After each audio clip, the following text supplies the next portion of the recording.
ఇక వరుస కేసులతో ఉక్కిరి బిక్కిరి గులాబీ కోటలో కేసుల తంట నేతల సమయం అంతా విచారణతోనే సరి పార్టీ క్యాడర్లో కొంత నైరాశ్యం సర్కారు వైఫల్యాలను తీసుకెళ్లడంలో వెనుకంజ స్థానిక ఎన్నికల ముందు బీఆర్ఎస్ గందరగోళం అన్నటువంటి ఒక వార్తను చూసుకోవచ్చు.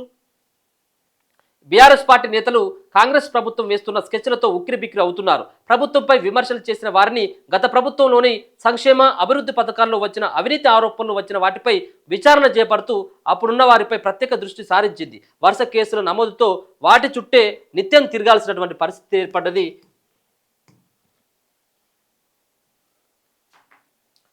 ప్రజల్లోకి వెళ్లకుండా అస్తం పార్టీ గులాబీ నేతలను కట్టడి చేస్తుంది. దీంతో ప్రభుత్వ వైఫల్యాలు తీసుకెళ్లడంతో బీఆర్ఎస్ వెనుకబడిందని ఆ పార్టీలోనే నేతలు అభిప్రాయపడుతున్నారు. ఇక విమర్శలకు పదును రాష్ట్రంలో బీఆర్ఎస్ పార్టీ ప్రధాన ప్రతిపక్షంగా ఉంది. ప్రభుత్వ వైఫల్యాలను ప్రజల్లోకి వెళ్లేందుకు విమర్శలకు పదును పెట్టింది. అయితే నేతలు చేస్తున్న వ్యాఖ్యలు వివాదాస్పదం అవుతున్నాయి. మరోవైపు ప్రభుత్వ విధానాలను తప్పుపడుతున్నారని సర్కారు సైతం సీరియస్ గా ఉంది. అయితే నేతల దూకుడును అడ్డుకునేందుకు అస్తం పార్టీ ప్రణాళికలు రూపొందించింది. ప్రభుత్వాన్ని భద్రం చేస్తే ఊరుకోబోమని, ఆధారాలు లేకుండా ఇష్టం వచ్చినట్టు మాట్లాడితే సహించబోమని సీఎం రేవంత్ రెడ్డి సైతం హెచ్చరికలు జారీ చేశారు. అయినప్పటికీ బీఆర్ఎస్ నేతలు వైఫల్యాలపై మాట్లాడకపోవడంతో పాటు వాయిస్ పెంచడంతో ప్రభుత్వం సైతం అదే స్థాయిలో దూకుడు పెంచింది. సోషల్ మీడియా వేదికగా విమర్శలు చేసినా, మీడియా ముందు విమర్శలు చేసినా కేసులకు ఉపక్రమిస్తుంది. అంతేకాదు గులాబీ పార్టీలోని నేతలపై ప్రత్యేకంగా ఫోకస్ పెట్టింది. ఎవరైనా నిరాధారంగా మాట్లాడుతున్నారని గమనిస్తూ వారిపై నోటీసులు ఇస్తుంది. పార్టీలోని కీలక నేతల నుంచి కింది స్థాయి నాయకుల వరకు ఎవరిని కాంగ్రెస్ పార్టీ వదలడం లేదు. పక్కా ప్రణాళికలతో ముందుకెళ్తుంది. కేటీఆర్ పైనే 15 కేసులున్నాయట. బీఆర్ఎస్ వర్కింగ్ ప్రెసిడెంట్ కేటీఆర్ పైనే 14 పైగా కేసులు నమోదయ్యాయి. ఆ కేసుల్లో కీలకంగా ఫార్ములా ఈ కార్ రేసు నిధులు దారి మళ్లించారనే అభియోగంతో ఏసీబీ విచారణ చేపడుతుంది. చివరికి హరీష్ రావు కేటీఆర్ డీపీలు పెట్టుకుని పోస్టులు పెట్టా కూడా కేటీఆర్ హరీష్ రావులపైనే కేసులు నమోదు చేస్తున్నదని బీఆర్ఎస్ నేతలు ఆరోపిస్తున్నారు. హరీష్ రావు పైన 10 వరకు అక్రమ కేసులు నమోదయ్యాయని, ఎమ్మెల్యే పాడి కౌశిక్ రెడ్డిపై 29 కేసులు, మన్నే క్రిషాంక్పై 15 కేసులు, డిజిటల్ మీడియా మాజీ డైరెక్టర్ కొనతం దిలీప్పై 25 కేసులు, ఇక బీఆర్ఎస్ సోషల్ మీడియా సైనికులపై ఎక్కడో ఒక చోట రోజుకో కేసు నమోదు అవుతూనే ఉన్నదని బీఆర్ఎస్ వర్గాలు పేర్కొంటున్నారు. మరోవైపు కాళేశ్వరం విచారణ పేరుతో కాళేశ్వరం కమిషన్ సైతం గులాబీ అధినేత కేసీఆర్ తో పాటు హరీష్ రావుకు సైతం నోటీసులు ఇచ్చి విచారణ చేపడుతున్న విషయం తెలిసిందే. విచారణకి పరిమితమైన బీఆర్ఎస్ నేతలు ఇక బీఆర్ఎస్ లో ముఖ్య నేతలు నమోదైన కేసులతో వాటి విచారణకి ఎక్కువ సమయం కేటాయించాల్సిన పరిస్థితి నెలకొంది. ప్రజల వద్దకు వెళ్ళలేకపోతున్నారని నేతలే అభిప్రాయపడుతున్నారు. మరోవైపు కాంగ్రెస్ ప్రభుత్వం బీఆర్ఎస్ పాలనలో జరిగిన వైఫల్యాలను ఫోకస్ పెట్టి వాటిని వెలికి తీయడంతో పాటు బాధ్యులపై చర్యలకు సిద్ధమవుతున్నది. మరోవైపు అస్తం పార్టీ నేతలు విమర్శలకు పదును పెట్టారు. దీంతో ఆ విమర్శలకు కౌంటర్లు ఇవ్వడంతోనే బీఆర్ఎస్ పార్టీకి సరిపోతుంది.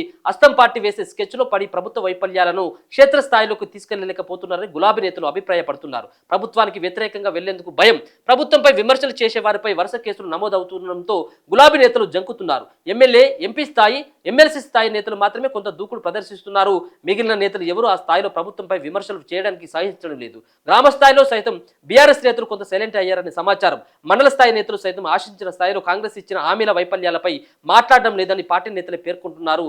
మొత్తానికైతే పాలన గాలికి వదిలేసి రాజకీయ కక్ష సాధింపని మాజీ మంత్రి హరీష్ రావు చెప్తా ఉన్నారు. ఇక నియంత పాలనపై పోరాడతామని చెప్పేసి బీఆర్ఎస్ వర్కింగ్ ప్రెసిడెంట్ కేటీఆర్ చెప్తా ఉన్నారు.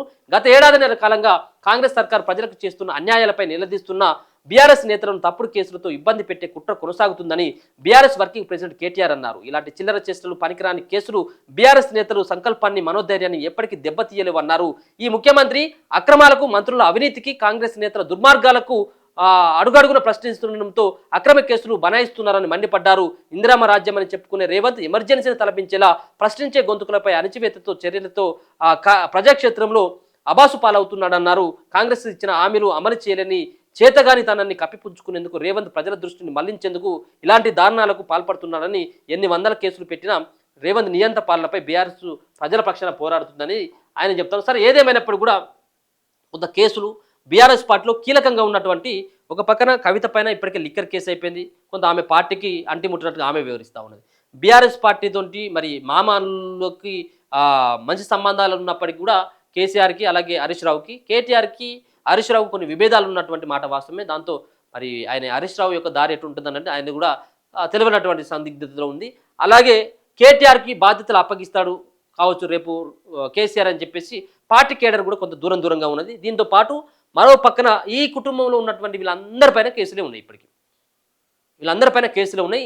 ఈ కేసులతోటి వాళ్ళు పార్టీ నిర్మాణం, బలమైనటువంటి నిర్మాణం కానీ, మరో పక్కన ప్రభుత్వం ఇచ్చినటువంటి హామీల పైన నిలదీయడంలో కొంత వాళ్ళకి టైం దొరకట్లేదు. ఇదంతా కూడా అటే టైం సరిపోతా ఉంది. వరుస కేసులతోటి ఉక్కిరి బిక్కిరి అవుతా ఉంది గులాబీ పార్టీ అనేది ఒక వార్త చూసుకోవచ్చు. ఇక కమిషన్ లేఖపై సీఎంఓ రిప్లై అట. కాళేశ్వరం కమిషన్ లేఖపై స్పందించిన సీఎంఓ అడిగిన సమాచారం ఇచ్చేందుకు సుముఖత. ఈ నెల 30 లోపు అంతా అప్పజెప్పాలని ఇరిగేషన్ అండ్ ఫైనాన్స్ శాఖలకు ఆదేశం. రేపు కేబినెట్ భేటీలో కమిషన్ లేఖపై చర్చించే అవకాశం. అధికారుల నిర్లక్ష్యంపై ఈ నెల 18న స్వేచ్ఛ కథనం. బాధ్యత ఏది శీర్షికతో ప్రచురణ. ప్రభుత్వ వర్గాల్లో చర్చనీయాంశమైన స్వేచ్ఛ వార్త అట. ఇక 30వ తేదీ టార్గెట్ అట. సీఎంఓ ప్రభుత్వం దగ్గర నుంచి కూడా వాళ్ళు సమాచారం అడిగింది కాబట్టి సీఎంఓ నుంచి కూడా ఏది కాళేశ్వరం కమిషన్ లేకపోయినా కూడా సీఎంఓ స్పందించింది. అడిగిన సమాచారం ఇచ్చేందుకు వాళ్ళు ఓకే అన్నారట. ఇక ఇది మరి కాళేశ్వరం కమిషన్లో మరి జైలుకు పోయేటువంటి అవకాశం ఉంటుందా? ఇది కూడా తూతు మంత్రంగానే జరిపి వదిలిపెడతారా అనేది చూడాలి.